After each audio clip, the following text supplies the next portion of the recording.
After the touchdown, Lutz to kick it off. That's fielded in the end zone. And no run back here. This will be a touchback, and it comes out to the 25-yard line.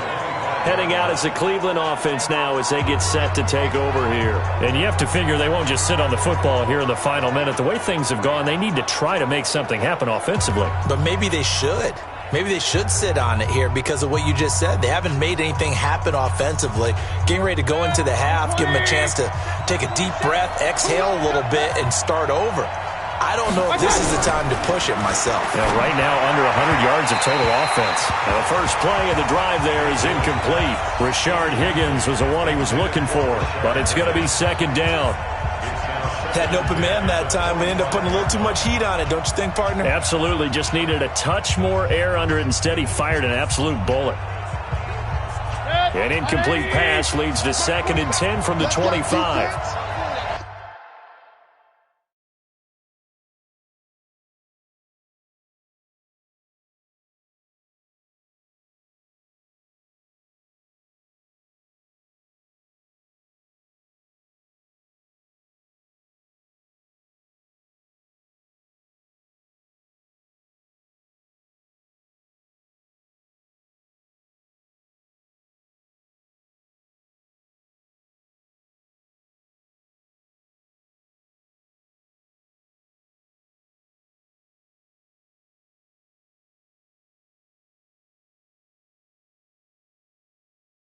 Let's go, defense. Who we got?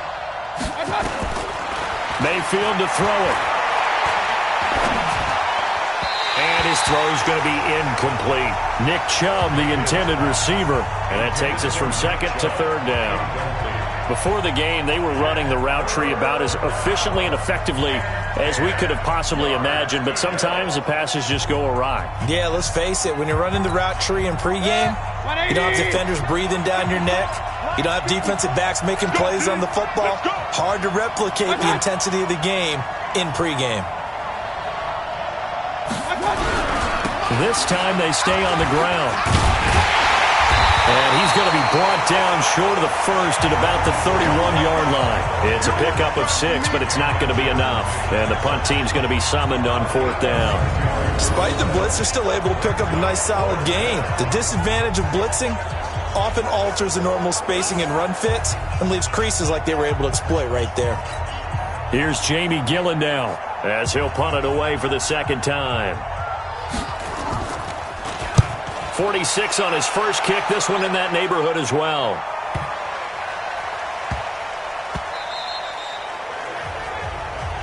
Come on now, let's go. So we've come to halftime at a 5. And just like that, on we head to half number 2.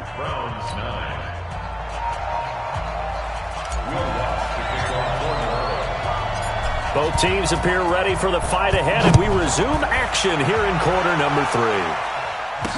That'll be taken in the end zone. And he'll elect not to return this one, so they'll bring it out to the 25 on the touchback. Here's the Browns offense now getting set to start off this 3rd quarter. They're down here, but very much in this game. What's the tonality of a coach's talk when a game is within striking distance like this at intermission? Typically, what they're doing is emphasizing the things that went well in the first half and wanting more of that. Sure, you've got to go over some of the errors and clean up some things because there's a reason you're down. But overall, I think they want to stay positive, stay up with this team. We're just starting the 2nd half, and we've got the football. Let's go ahead and punch it in, and then we'll take it from there. See how that recipe works. A loss of a yard there to start out. That leads to a 2nd and 11. Here's Mayfield. Rush coming, and he's taken down. Okay, you know my bias is about to come out here. A lot of people think that the offense is just moving in the wrong direction. I'd say they're moving in the right direction because the defense is pushing them back. Former defensive guy. Now, as a quarterback 3rd and long, you really got to rally the troops here, don't you? Yeah, you do in a big way. And what else do you have to look out for? More pressure coming at you because it seems to be working pretty well. Mayfield in this Browns offense staring at a 3rd and long now after the sack. Mayfield now. He's got Njoku, his big tight end. And they'll get it all the way up about 5 yards shy of midfield. That one goes for 30 yards. Now that one hurts defensively. They force them into 3rd and long, have the advantage, yet they give up the big play right there. Yeah, their offense was already warming up on the sideline, ready to come out. So much for that 3 and out. So that changes things. Here's 1st and 10 all the way up at the 45. A first carry now for Kareem Hunt. Demario Davis there on the stop. They tried a quick hitter inside, but that one was swallowed up because when they're hoping, those big defensive linemen will take the bait and move laterally and open up a crease that they can run through. Didn't happen on that play. Mayfield able to get this one to his tight end, Njoku. And this is going to be another first down as the tackle's made at the Saints' 41-yard line. When this offense can get their tight ends involved, they can move the football. Here, a nice route, able to look it in, and picks up the first down.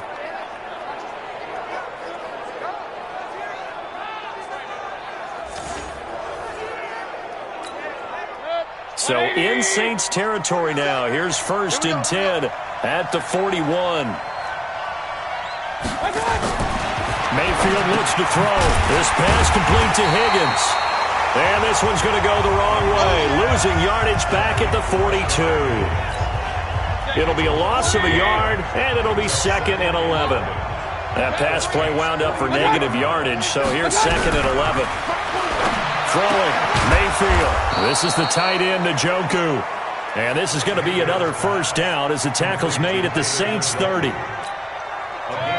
5th catch of the game for him there. Yeah, and the tight end position is now becoming a volume pass catcher. Used to be occasional, right? Safety valve. Throw one to him every so often, but mainly they want him out there to block. Nowadays, an integral part of the passing game, and they create such great mismatches that they often become the leading receiver. And they're going to get him behind the line yet again as his nightmare afternoon continues. On 2nd and 9, Mayfield. And that one goes incomplete. He's maybe lucky it wasn't a fumble as he got hit as he threw it. Nothing open downfield, and he had to get that one out in a hurry because he just knew he was about to take a big shot.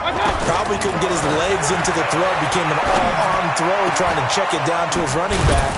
Incomplete. And finally, down he goes as they work it inside the 10 to the 7. Roughing the passer defense. Well, they stopped him shy of the marker, thought they were bringing up 4th down, and then that penalty. Let's face it, they thought they had bent, but could absorb that, right? Instead, they broke as a result of their own penalty. And he's maybe going to get this back to the 4, but that's about all. They'll say no gain on the play, and it'll be 2nd and goal. 2nd down and goal. Mayfield stepping, and he'll score. Touchdown, Browns.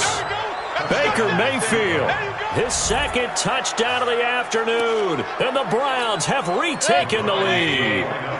And now they'll empty the backfield here as they elect to go for 2. Well, this was a pass all the way, but he just kept buying time, didn't he? It was kind of like, wait. Oh, it's open. Time to hot-foot it and go. And, boy, was he successful. Yeah, didn't go to the outside toward the pylon, just straight ahead, middle third of the field. Shortest distance between 2 points. Straight line.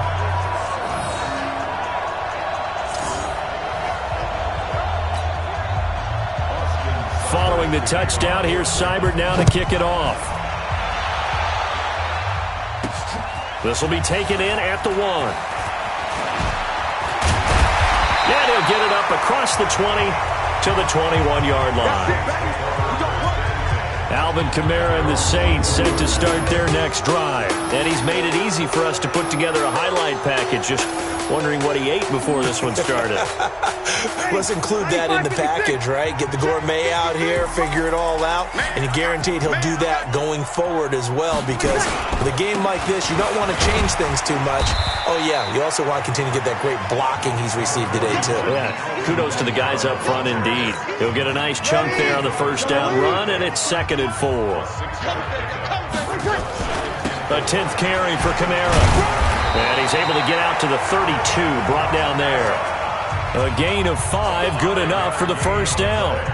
So many teams want to throw the ball in this situation nowadays, but I love watching a team that has enough confidence to go ahead and run the football.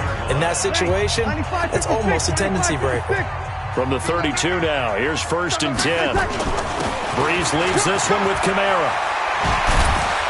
And he will be taken down, but a big pickup there on what's going to be the final play of the 3rd quarter. Back now here live in New Orleans. This one's still anybody's ball game. It's a 1-point difference here as we begin the 4th quarter of play.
So a 1st and 10 upcoming from Browns territory now at the 47th.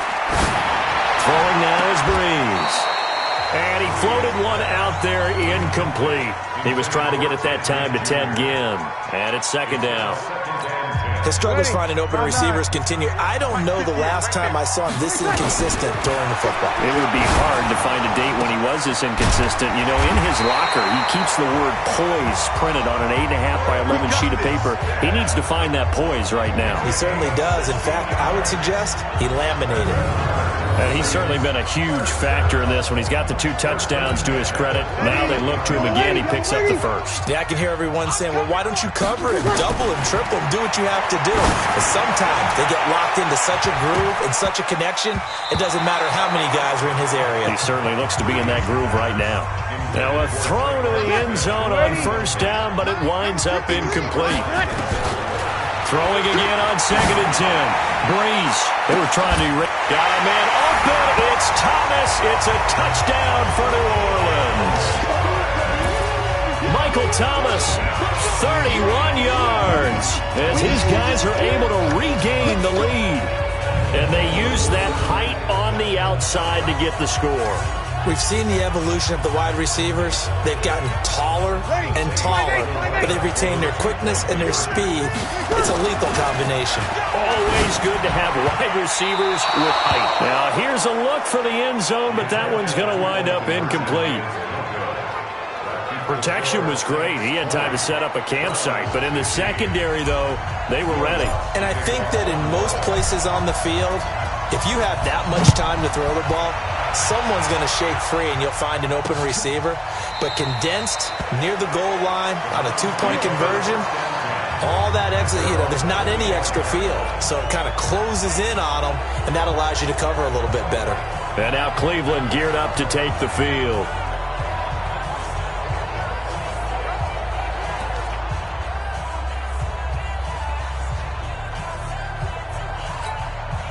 Mayfield going to lead the Browns up now, 1st and 10 at their own 25-yard line. From the gun, Mayfield. Throwing middle, but it's incomplete. Jarvis Landry, the intended receiver, and now it's 2nd down. An incomplete pass leads to 2nd and 10 from the 25. To throw, Mayfield gets this to Kareem Hunt, his running back. And he's upended at the 33, following a good pickup of 8. I know most of the time when the ball's in the air, you're thinking wide receiver, tight end, but running backs, they can be a big part of any passing offense nowadays. On 3rd down, it's Nick Chubb. And this has been a familiar sight all afternoon as they stop him behind the line. He continues to struggle to find a crease to break off a big one and might need to just put that aside and just try and ram his way forward and get what he can.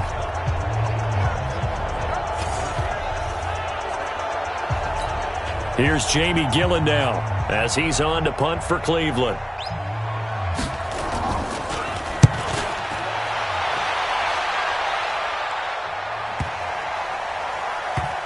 Harris to return. Able to power through. That'll be put in the books as a 53-yard punt. And the Saints will take over with a 1st and 10 deep in their own territory.